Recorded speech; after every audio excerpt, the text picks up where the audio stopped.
Tracy, as someone who's been married for 30 years, this show Wow.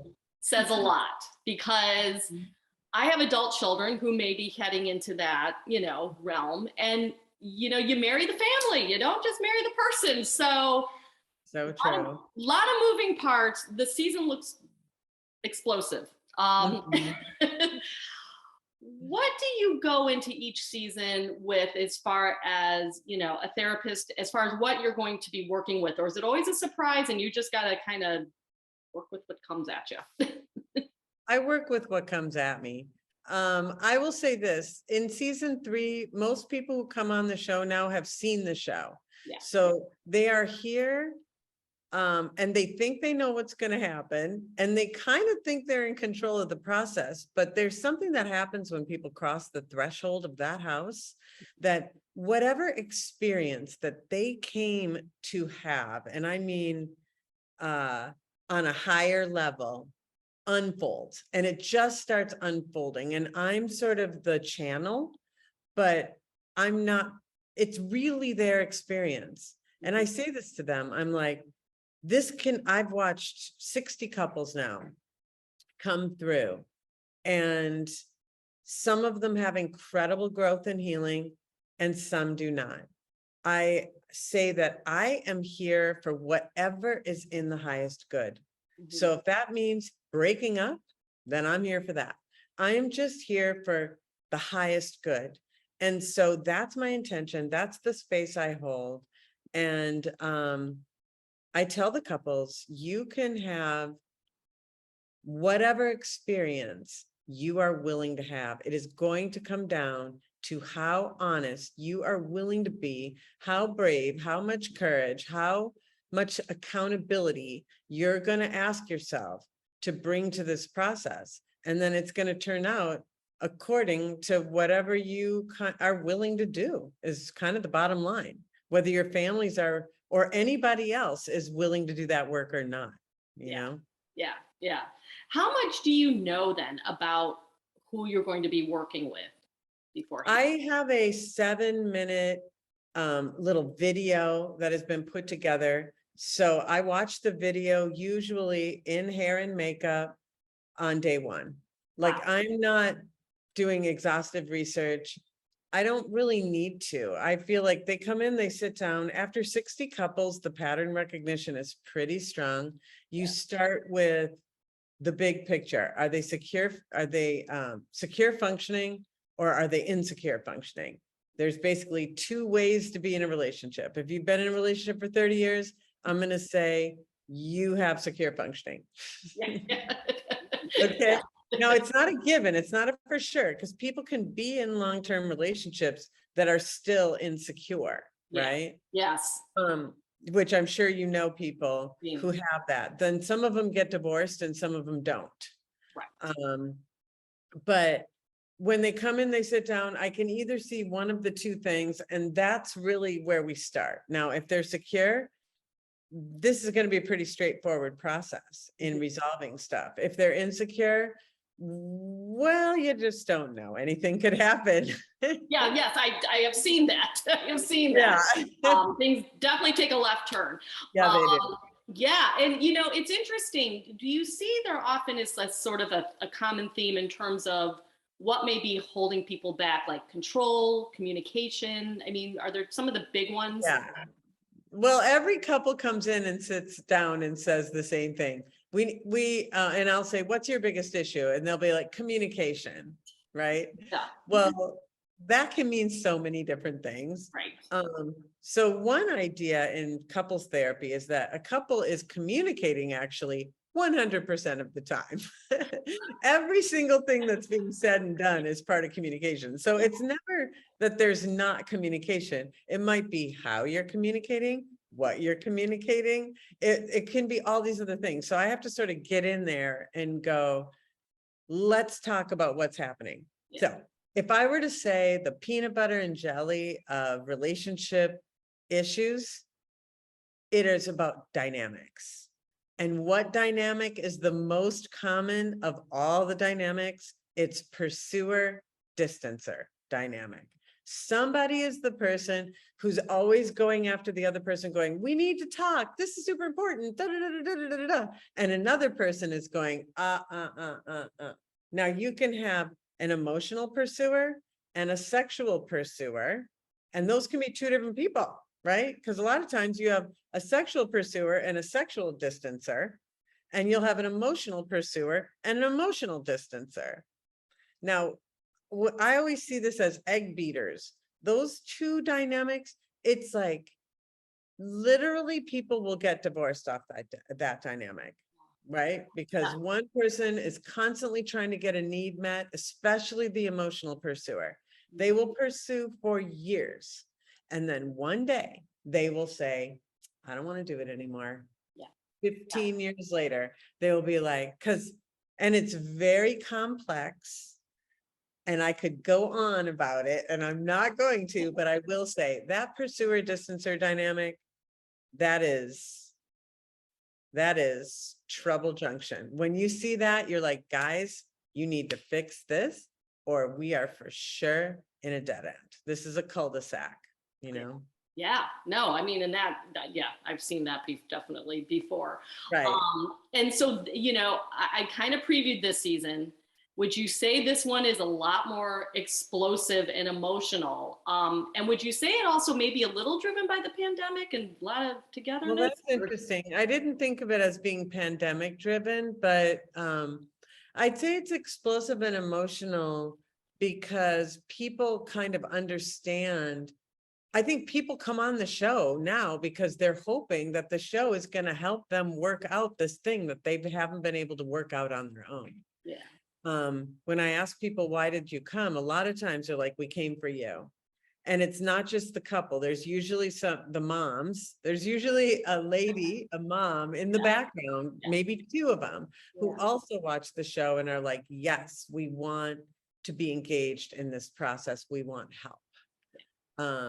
So people come with maybe bigger problems than they came with, and maybe they trust more.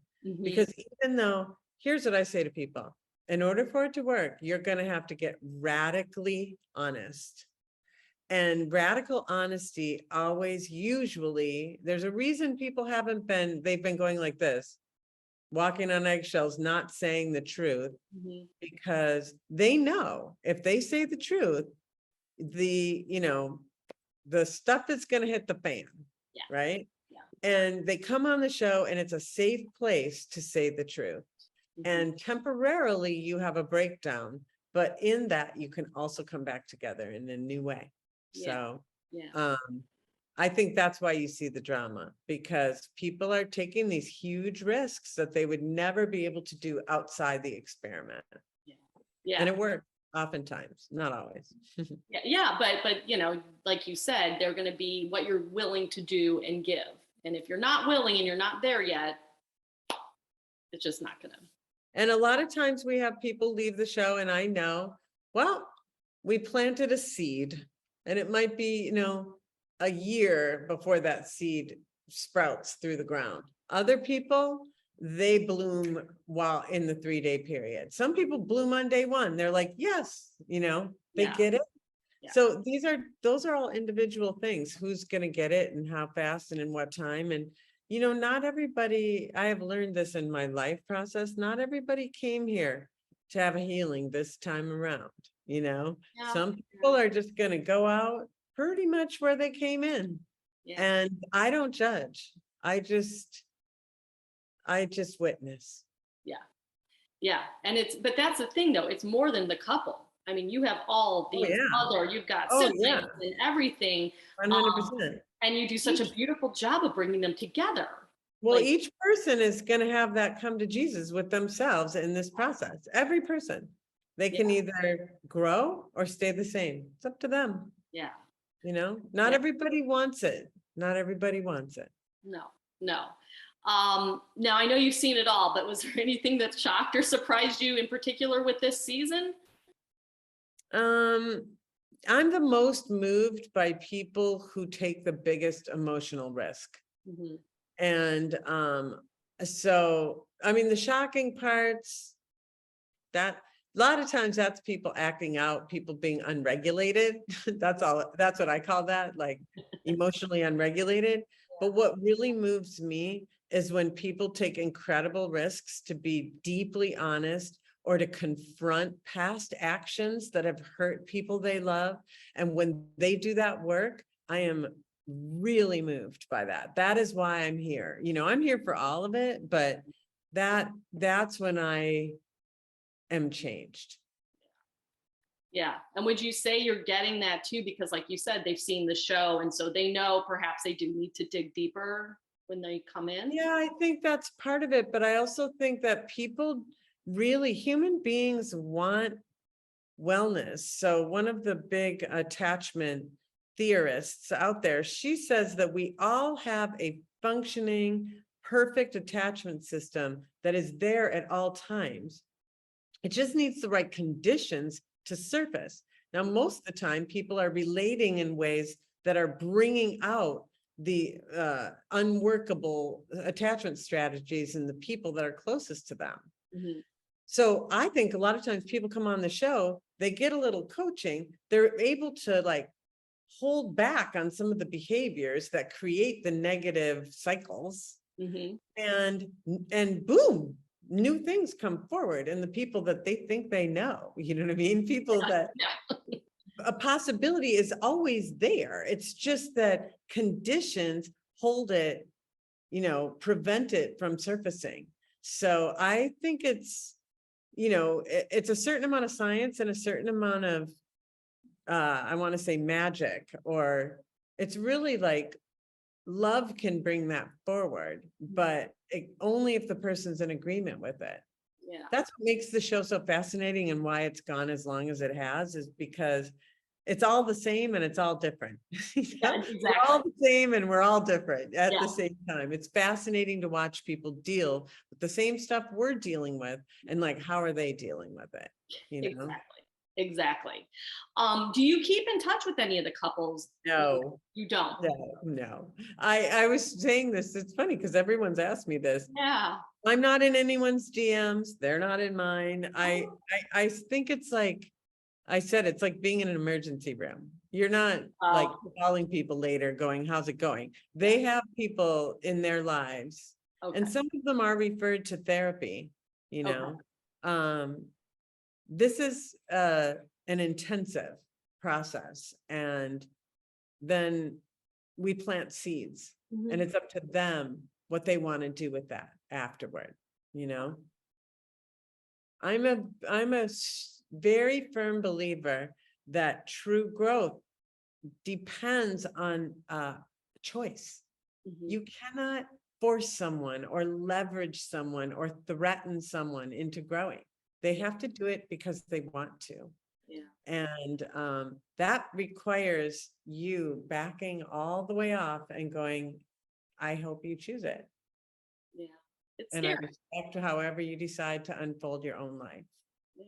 That is where people make their deepest growth from. It's big. Before I let you go, I do have a question. Mhm. Like I said, I've been married many years. But now I've got these younger kids and I've seen some of my friends have kids in their 30s.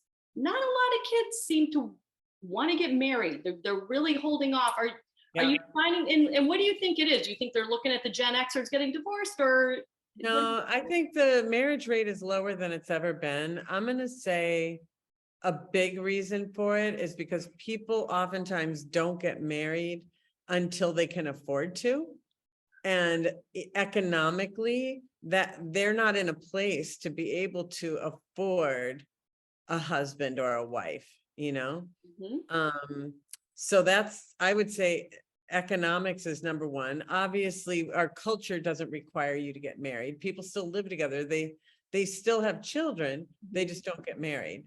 One of the things about the marriage rate is the only people who get married, well, I shouldn't say only, the main people who get married are like people buying houses, the same people. So there's almost like an economic inequality about it. It's like, for lack of a better word, affluent people get married and everyone else doesn't.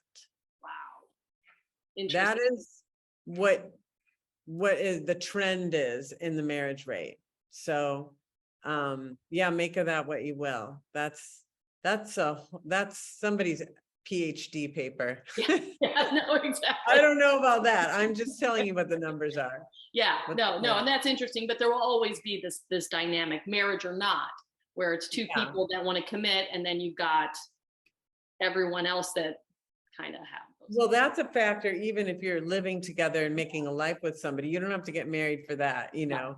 It's like, if the minute you commit to somebody, their family becomes part of your story. It's one way or the other, you know? Yeah. Oh, for sure. Absolutely. So, Well, the series looks like a roller coaster. And it's good stuff. yes, yes. And like you said, each story, there's some piece that you can relate to it. Yeah. So, I mean, it's entertaining and you're going to learn something, you know? yeah, yeah. No, definitely, definitely. All right. Well, we will be tuning in. I've already seen some of it, and I can attest to it that it is very powerful. So thank you so much for your time today. I really appreciate it. Thank you so much.